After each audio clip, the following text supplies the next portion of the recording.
ഞാൻ sub inspector Thampanoor Thampan. ഈ നേരത്തെ എന്നെ ഇവിടെ പ്രതീക്ഷിച്ചില്ലല്ലേ? എന്റെ കണ്ണു വെട്ടിച്ച് ഒരുത്തനും ഇതുവരെ രക്ഷപ്പെട്ടിട്ടില്ല. വിടമാട്ടയാ? മன்னிച്ചിടുക ജീവാ. ഇന്നെങ്കിലും ഞാൻ ചോദിച്ച കാശ് എനിക്ക് തരണം. താൻ എന്നെ കാണുമ്പോ വഴിമാറി പോകുന്ന അറിയാവുന്നോണ്ടാ ഞാൻ ഇങ്ങനെ ഒരു നമ്പർ ഇറക്കിയത്. നമ്പറുകളൊക്കെ ഇനി ഒരുപാട് ഇറക്കേണ്ടി വരും. മേട്ടുപ്പാളയം ശിവകാമി, ദിണ്ടുകൽ കർപ്പകം, ഊട്ടി ഭൈരവി എന്നീ ഭാര്യമാരും എല്ലാത്തിലും കൂടി 5-10 മക്കളും. 25 വർഷത്തെ സർവീസ്, 7 ട്രാൻസ്ഫർ. ശമ്പളം കിട്ടുന്ന 4000 ഉലുവേ ഇങ്ങയുടെ ഭാര്യമാർക്ക് പിച്ചിപ്പ് വാങ്ങിക്കാൻ പോലും തികയില്ല. നീ മിണ്ടരുത്, ജീവ. ഒരു 900 രൂപ. അല്ല വേണ്ട, ഒരു 2000 താ. എന്തോ? അല്ല, ഒരു 1000 രൂപ. ഓതമ്പാനെ. അല്ല വേണ്ട, ഒരു 500 താ. ഓ ശത്രു, കൊടു. ഇനിയെങ്കിലും ഈ ബ്രാഞ്ചുകളുടെ എണ്ണം ഒന്ന് കുറയ്ക്കുന്നമ്പാനെ. നിർത്തി ജീവ, എനിക്ക് എന്റെ തെറ്റ് മനസ്സിലായി. ഇനി മുതൽ ഞാനൊരു പുതിയ മനുഷ്യനാണ്. അതുകൊണ്ടൊരു പുതിയ ഭാര്യയെ സ്വീകരിച്ചു. മസനഗുടി മല്ലിക. കൂടെ 2 പിള്ളേരെ ഫ്രീ കിട്ടി. ആരാന്റെ വക 2, എന്റെ വക 1. അതുള്ളേ ഈ മാസം വെളിയിൽ വരും. ഡെയിലി കാശെന്ന് പറഞ്ഞ അടുത്ത് വന്നേക്കരുത്. ജീവ, പോലീസാന്ന് ഞാൻ നോക്കൂല, ഫീസ് ചെയ്യാൻ വരും. ജീവ നിന്ന്. ഇതത്ര ശരിയായിട്ടുള്ള ഏർപ്പാടല്ല. ഇത് എത്രാമത്തെ പ്രാവശ്യം? ഏത് അക്കൗണ്ടിലാണ് ഞാൻ ഇത് കൊള്ളിക്ക? നിന്റെ സവാടക്കിലുള്ള അക്കൗണ്ടില്. അതിന്റെ അഡ്വാൻസ് ആണിത്. നീ പോടാ. ചേകന്നൂർ വീരകണ്ഠൻ കർത്താവ് എന്റെ അച്ഛൻ. ഞാൻ നീലകണ്ഠൻ കർത്താവ്.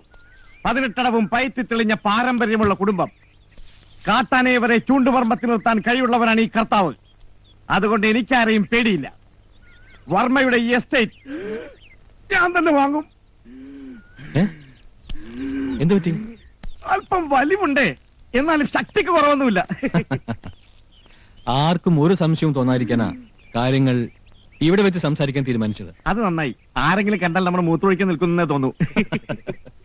കർത്താവാണ് എന്റെ എസ്റ്റേറ്റ് വാങ്ങുന്നതെന്ന് നാളെ രജിസ്ട്രേഷൻ കഴിയുന്നത് വരെ ഒരു ഈച്ച പോലും അറിയരുത്. കാണാൻ 1000 കണ്ണുകളും കേൾക്കാൻ അതിലേറെ കാതുകളുമുള്ളവനാ ജീവൻ.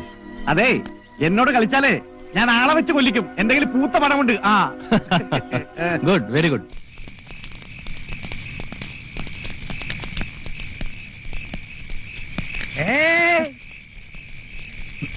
ഇത് 5ാമത്തെ ഓർമ്മ വേണം.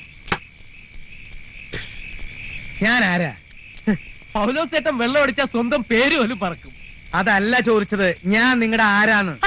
ഞങ്ങളെ ശാസിക്കാനും ശിക്ഷിക്കാനും ഒക്കെ അധികാരമുള്ള ഞങ്ങളുടെ സ്വന്തം പൗലോസേട്ടൻ. എന്തിനാ എന്നെ അടിച്ചേ? നീയല്ലേ പറഞ്ഞത് എനിക്ക് ശാസിക്കാനും ശിക്ഷിക്കാനും അധികാരമുണ്ടെന്ന്? ശാസിച്ചത് എങ്ങനെയുണ്ട്? കുടിക്കാരും കൊണ്ട് അവന് വേദനയില്ല, തരിപ്പുണ്ടാവുള്ളൂ. അതൊക്കെ പോട്ടെ, നമ്മളിപ്പോ എവിടെയാ? സ്വർഗത്തില്. ഏത് സ്വർഗത്തില്? മുകളിലെ സ്വർഗത്തിലോ ഭൂമിയിലെ സ്വർഗത്തിലോ? ഭൂമിയിലെ സ്വർഗത്തിന്റെ മുറ്റത്ത് ഒരു മേശയും 2 കസേരയൊക്കെ ഇട്ട് ലാർജും സ്മോളും മാറി മാറി അടിക്കണു. എന്ത്? ഈ സ്വർഗത്തിൽ മാലാകമാരും പിശാചുക്കളെ കൊണ്ടോ പോലും ചേട്ടാ? ഉണ്ടല്ലോ, മാലാഖയാണ് ഞാൻ. എന്റെ തൊട്ടടുത്ത് ചുവന്ന ബനീനിട്ടിരിക്കുന്ന ആളാണ് പിശാച്. അപ്പൊ ഞാനാരാ? എന്റെ മാലാഖയല്ലാതെ പിന്നെ ആരാ? വർണ്ണ ചിറകുകളും സ്വർണ്ണ തലമുടിയും വെള്ളാരം കണ്ണുകളുമുള്ള ഗബ്രിയേൽ മാലാഖയാണ് നീ. മാലാകമാർക്ക് അച്ഛനും അമ്മയും ഉണ്ടാവില്ലല്ലോ. അങ്ങനെയാണെങ്കിൽ എന്നെ പോലെ തനാഥ ജന്മങ്ങളെല്ലാം മാലാകമാരായിരിക്കേണ്ട ചേട്ടാ. നിർത്ത്. വെള്ളമടിച്ചാൽ നിനക്കിത് പതിവാ. ഈ വിഷയം നമുക്ക് ഇവിടെ വെച്ച് അവസാനിപ്പിക്കാം. അടിച്ചതിന്റെ കെട്ട് വിട്ടു എന്ന് വെച്ചാ ഞാനൊരു കാര്യം പറയാം. ആ ദേവവർമ്മയുടെ ആളുകളെ തല്ലിയതൊക്കെ ഞാൻ അറിഞ്ഞു. ഇപ്പൊ തന്നെ ആവശ്യത്തിൽ കൂടുതൽ സ്വത്തില്ലേ? ആർക്ക് വേണ്ടിയാ ഇതൊക്കെ വാരിക്കൂട്ടുന്നത്? ഇതിനൊരു അവകാശമുണ്ടോ? നിനക്കൊരു കൂട്ടുണ്ടോ? അതുകൊണ്ടാ ഞാൻ പറയണേ, നിനക്കൊരു കല്യാണം. പഴയ പാട്ട് തന്നെയല്ലേ വീണ്ടും വീണ്ടും പാടുന്നത്? കൂട്ടിനൊരു പെണ്ണിനെ തേടി പോയപ്പോഴുണ്ടായ അനുഭവങ്ങളൊക്കെ ഇത്ര പെട്ടെന്ന് മറന്നോ? എല്ലായ്പ്പോഴും അങ്ങനെ സംഭവിക്കണമെന്നില്ലല്ലോ. പല സ്ഥലത്ത് നാട്ടി പുറത്താക്കിയിട്ടില്ലേ? തല കുനിച്ചല്ലേ നമ്മൾ 3 ആൾ ഓരോ വീട്ടിൽ നിന്ന് ഇറങ്ങി പോന്നിട്ടുള്ളത്? പെൺപിള്ളേരുടെ തന്തമാര് മുഖത്ത് നോക്കി ചോദിച്ചിട്ടില്ലേ ഉണ്ടായതാർക്കാ, ഉണ്ടാക്കിയതാരാന്നൊക്കെ?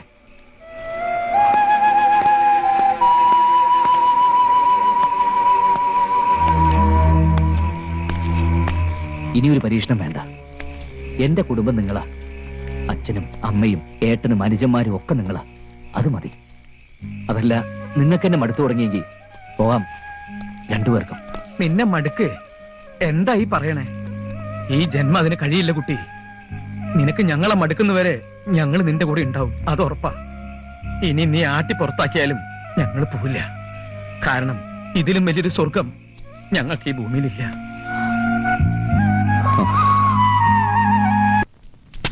ആർക്കാക ഇത് ആര് മാവ് കുഴക്കുന്നേ ഉള്ളോ? മണി 9 ബ്രേക്ക്ഫാസ്റ്റ് റെഡി ആയില്ലേ? ആയല്ലോ സാറിനെ കാണാതായപ്പോ ഞങ്ങൾ കൊണ്ടുവന്നേ ഉള്ളൂ. എന്നാ തിന്ന് തിന്നടോ. എന്നാ, തിന്നടാ നീ. Excuse me.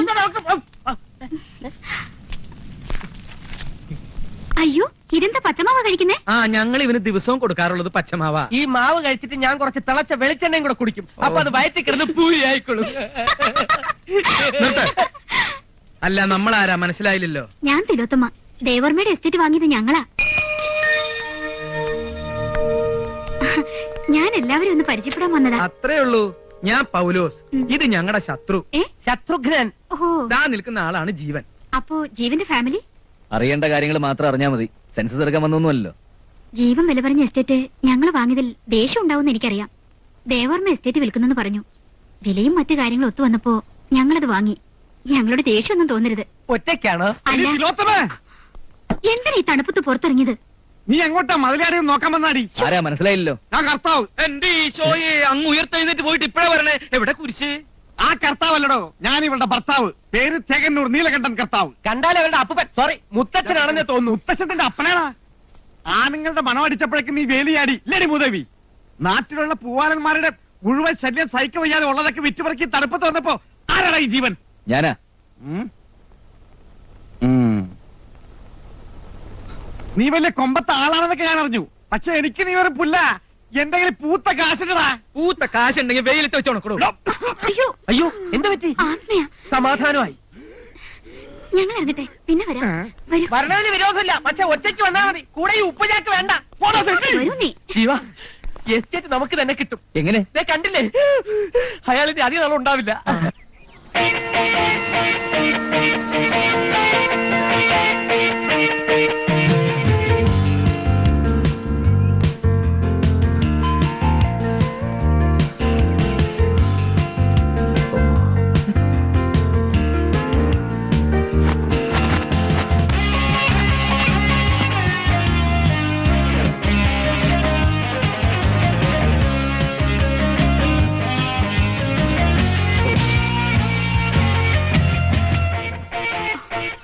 ഹായ് ജീവൻ, ഗുഡ് മോർണിംഗ്. ആ മോർണിംഗ്. ജീവൻ ദിവസം ഓടാറുണ്ടോ? ഇല്ല, ആഴ്ചയിൽ 7 ദിവസം. ആഹാ, രാവിലെ നല്ല മൂഡിലാണല്ലോ. നല്ല ജോക്സ് ഒക്കെ വരുന്നു. ജോഗ് ചെയ്യുമ്പോ ജോക്സ് പറയുന്ന എന്റെ സ്റ്റൈലാ. എന്താ ബ്രേക്ക് ഇട്ട് കളഞ്ഞത്? കാല് കൊടുത്ത് പോട്ടെ. വയ്യ, ഇന്ന് ഇത്രേ മതി. കണ്ടോ, എനിക്കൊരു കപ്പ് കാപ്പി പോലും ജീവൻ ഓഫർ ചെയ്തില്ല. നോ പ്രോബ്ലം, ഞാൻ എടുത്തോളാം. നമ്മൾ തമ്മിൽ എന്തിനാ വെറുതെ ഒരു ഫോർമാലിറ്റി? ഓ പണ്ടാറം. ഒരു പേഴ്സണൽ ക്വസ്റ്റ്യൻ, ജീവൻ എന്താ വിവാഹം കഴിക്കാത്തത്? കാലത്ത് പൗലോസേട്ടൻ ഉണ്ടാക്കി തരുന്ന ആഹാരം കഴിച്ചാ പിന്നെ വേറെ ഒന്നും കഴിക്കാൻ തോന്നില്ല. വീണ്ടും കോമഡി. സമ്മതിച്ചിരിക്കുന്നു. ഇതെങ്ങനെ പറ്റുന്നു? കോമഡി ഉൽപ്പാദിപ്പിക്കുന്ന ഒരു മെഷീൻ വീട്ടിലുണ്ട്. അതിൽ നിന്ന് ഇങ്ങനെ അടിച്ചിറക്കണതാ. നിങ്ങൾക്ക് വേറെ ഒരു പണിയില്ലേ? സത്യം പറഞ്ഞ എനിക്ക് ഒരു പണിയുമില്ല. ഇവിടെ വന്ന ശേഷം ആകെ ബോറടിച്ചിരിക്കുക. ചേട്ടനാണെങ്കിൽ ഇവിടുത്തെ ക്ലൈമറ്റും പിടിക്കുന്നില്ല. വലിവുണ്ടേ. അതേടി, എന്നെ ഉറക്കി കിടത്തിയിട്ട് നീ വേലിയാടി അല്ലേടി ഒരുമ്പട്ടോളെ. ഈ പ്രായത്തിന് നിന്നെ കെട്ടാൻ അറിയാമെങ്കിൽ നിന്നെ കെട്ടിയിടാനും അറിയാടി. ഇങ്ങോട്ട് വാടി. നാണമില്ലടോ എനിക്ക്. കൂടെ ഓടാനും ശൃംഗരിക്കാനും മറ്റൊരുത്തന്റെ ഭാര്യ കിട്ടിയുള്ളൂ. ഒന്നുമില്ലെങ്കിൽ തന്നെ പോലെ ഞാൻ ഒരു ചെറുപ്പക്കാരനല്ലടോ. പോടാ പുല്ലേ. ഞാൻ കൊല്ലടാ കൊല്ലടാ. എന്റെ പൂത്ത പണമുണ്ട്. ആളെ വിട്ടിയാൽ നിന്നെ കൊല്ലിക്കും. ചേട്ടാ, ആൾക്കാർ കേൾക്കും. കേക്കട്ടെ നാട്ടുകാർ പിന്നെ തെണ്ടിത്തരം. രണ്ടെണ്ണത്തിനും നാട്ടിക്ക് ഞാൻ. ആ ഇയാളെ വിളിച്ചോണ്ട് പോ. വെറുതെ തന്നെ കൈക്ക് പണി ഉണ്ടാക്കരുത്. കിളവനാന്നൊന്നും ഞാൻ നോക്കൂല. ആരാടാ കളവൻ? ചേട്ടാ, ഇവനെ ഞാൻ- ഡാ, എന്താടാ? എഞ്ചടാ. ആരാടാ കളവൻ? കൊല്ലും ഞാൻ അവനെ. എന്നെ കൊല്ലാൻ വരുന്നേ. ഏയ്, എന്നെ രക്ഷിക്കണേ. ഇവിടെ ഒന്ന് പറയാം. ഓടരുത്. എന്നെ കൊല്ലാൻ വേണ്ടിട്ടല്ലേ വരുന്നത്. വിടടാ, വിടറി. നാട്ടുകാരെ എന്നെ കൊല്ലാൻ വരുന്നേ. രക്ഷിക്കണേ. ആർക്കും ഞാൻ അവനെ. അവൻ എന്താ കരുതിയത്? മാറിക്കിടി. എന്നാ പിടി, അവനെ പോയി കൊല്ല്. ആ, എന്താ പൗലോസേട്ടത്? പുള്ളി എന്ത് വിവരക്കേട് കാണിച്ചെന്ന് വെച്ച് ഇത് വിവരക്കേടൊന്നുമല്ല. ആ തെണ്ടിയെ ഞാനിന്ന് കൊല്ലും. ഭാര്യയുടെ മുമ്പിൽ വെച്ചാണ് ഭർത്താവിനെ തെണ്ടിന്ന് വിളിക്കുന്നത്. ഛേ, ഭർത്താവും കർത്താവും ഒന്നല്ല, ശത്രു. അവൻ ചെയ്ത പണി എന്താണെന്ന് എന്ത് നിനക്കറിയോ? പറ്റി? എനിക്കറിയില്ല. വീട് നിറച്ച് പോലീസുകാര്. ആ തമ്പാനോട് തമ്പാൻ അവനെ പൊക്കി പിടിച്ച് കൊണ്ടുവന്നിരിക്കുക. ഒരു പെണ്ണ് നിന്ന് കരയുന്നുണ്ട്. മാറിക്കേ. ഇനി അവനെങ്ങാനും അവളെ ബലാത്സംഗം ചെയ്തത്. ചേട്ടൻ വണ്ടിക്കർ. ആ. ഞാൻ ആരെയും തട്ടിക്കൊണ്ടുപോയി. ഞാൻ കിമ്പളം വായിക്കുന്ന കംപ്ലൈന്റ് ഒടുപ്പിച്ച എന്റെ ശത്രു. എന്റെ കുടുംബം പട്ടിണിയാണ്. എന്താ തെണ്ടാന്ന് വെച്ചാ അതിന് നീ സമ്മതിക്കണം. എടാ കാപറിക്ക് വിടുവാ 12.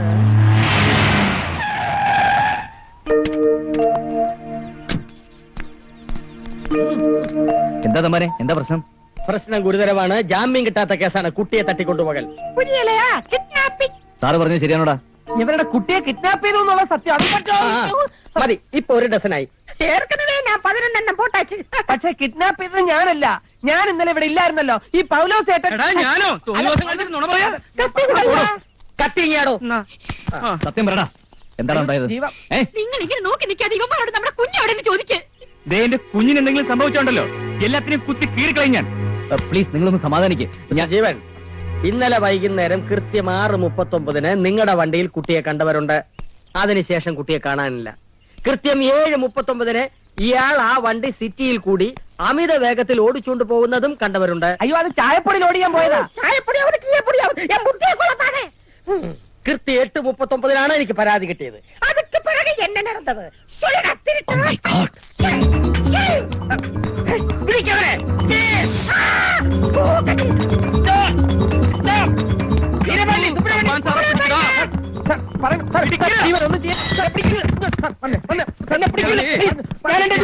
ബഹളം വെക്കണേ. വലിക്കടാ, വലിക്കടാ.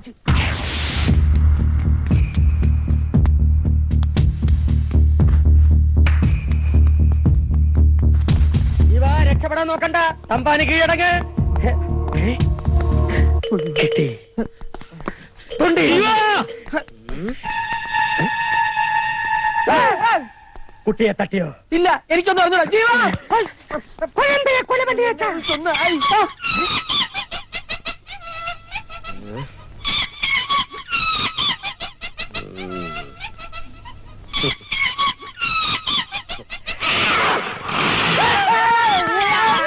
എന്താ? അയ്യോ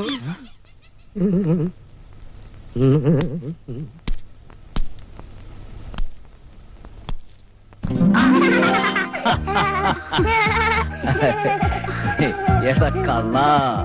വാ. മോനെ മോനെ, എന്റെ പൊന്നു മോനെ. Sorry sir, I am really sorry. Actually സംഭവിച്ചെന്താന്ന് വെച്ചാൽ സോറി മതി. എന്തായിരുന്നു കിഡ്നാപ്പിംഗിന്റെ ഉദ്ദേശം? കിഡ്നാപ്പിംഗ് ഒന്നുമല്ല സാർ. സ്കൂളിൽ വെച്ച് മോൻ ഐസ്ക്രീം വേണമെന്ന് പറഞ്ഞ് കരഞ്ഞു. ഞങ്ങൾ ഒരുമിച്ച് ഐസ്ക്രീം ഒക്കെ കഴിച്ചു കഴിഞ്ഞപ്പോ അവൻ പറഞ്ഞു സിനിമ കാണണമെന്ന്. ഞങ്ങൾ ഒന്നിച്ച് ഇവിടെ വന്നൊരു വീഡിയോ ഫിലിമും കണ്ടു. അതപ്പോ ഞാൻ കണ്ടില്ലല്ലോ. ആ, ഞങ്ങൾ വന്നപ്പോ പൗലോസേട്ടൻ കുളിക്കായിരുന്നു. സിനിമ കണ്ടു കഴിഞ്ഞപ്പോ അവനങ്ങ് ഉറങ്ങിപ്പോയി. ഞാനും ഒന്ന് മയങ്ങി. വീട്ടിൽ പോണ കാര്യം അവനും മറന്നു, അവൻ ഇവിടെയുള്ള കാര്യം ഞാനും മറന്നു. അതാ ശരിക്കും സംഭവിച്ചത്. മിസ്റ്റർ ജീവൻ, വളരെ ലാഘവത്തോടെ നിങ്ങൾ പറഞ്ഞു തീർത്തു. ഇവനെ കിട്ടുന്നവരെ ഞങ്ങൾ അനുഭവിച്ച വേദന നിങ്ങൾക്കത് പറഞ്ഞാൽ മനസ്സിലാവില്ല. Sorry sir, I can understand. എന്ത് പ്രായച്ചിത്തം വേണമെങ്കിലും ഞാൻ ചെയ്യാം. മോന്റെ കൂടെ കഴിഞ്ഞ ഓരോ നിമിഷവും എന്താ പറയാ, ഞാനും അവനെ പോലൊരു ഒന്ന് ചോദിച്ചോട്ടെ, കുറച്ചു ദിവസം അവനോട് നിൽക്കട്ടെ. ഒരു കുറവും കൂടാതെ അവനെ പൊന്നു പോലെ ഞാൻ നോക്കിക്കോളാം. കണ്ടില്ലേ, ഇതായിരുന്നു ഇയാളുടെ ഉദ്ദേശം. കുഞ്ഞുങ്ങളുടെ അത്രയ്ക്ക് സ്നേഹമാണെങ്കിലേ വല്ല അനാഥാലയത്തിൽ നിന്ന് ദത്തെടുക്കണം. ഇതിനെത്ര ചൂടാവേണ്ട കാര്യം എന്താ പെങ്ങളെ? ഇവനെ കൂടാതെ വേറെ 3-4 വീട്ടിലില്ലേ? ഒരെണ്ണത്തിന് ഒരു ദിവസം കണ്ടില്ല എന്ന് വെച്ചാ ഉറക്കം വരില്ലേ? ഇതുവല്ലേ കൂത്തായി? അത് മനസ്സിലാവണമെങ്കിലേ തന്തയ്ക്കും തള്ളയ്ക്കും ജനിക്കണം.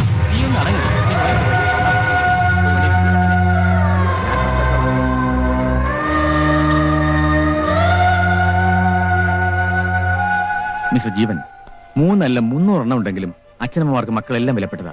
തനിക്കൊരു കുഞ്ഞുണ്ടാകുമ്പോഴേ മനസ്സിലാവൂ, പണം കൊണ്ട് മാതൃത്വത്തിന് മാത്രം വില പറയാൻ പറ്റില്ല. എനിക്കറിയാൻ മേലാഞ്ഞിട്ട് ചോദിക്കുക, വട്ടാണോ? കാലയിലെ ഒരു കേസ് കിടച്ച് இந்த மாதிரி ആയി പോച്ചേ. എന്ത് വിവരക്കേടാ നീ അവരോട് പറഞ്ഞത്? പിച്ച തെണ്ടിയാലും കൈ നിറയെ പണം കിട്ടിയാലും ഏതെങ്കിലും ഒരു അമ്മ അവരുടെ സ്വന്തം കുഞ്ഞിന് കൊടുക്കൂ? ഇത് രണ്ടും അല്ലെങ്കിൽ പിന്നെന്തിനാ എന്നെ പ്രസവിച്ച സ്ത്രീ എന്നെ തെരുവിലേക്ക് വലിച്ചെറിഞ്ഞത്?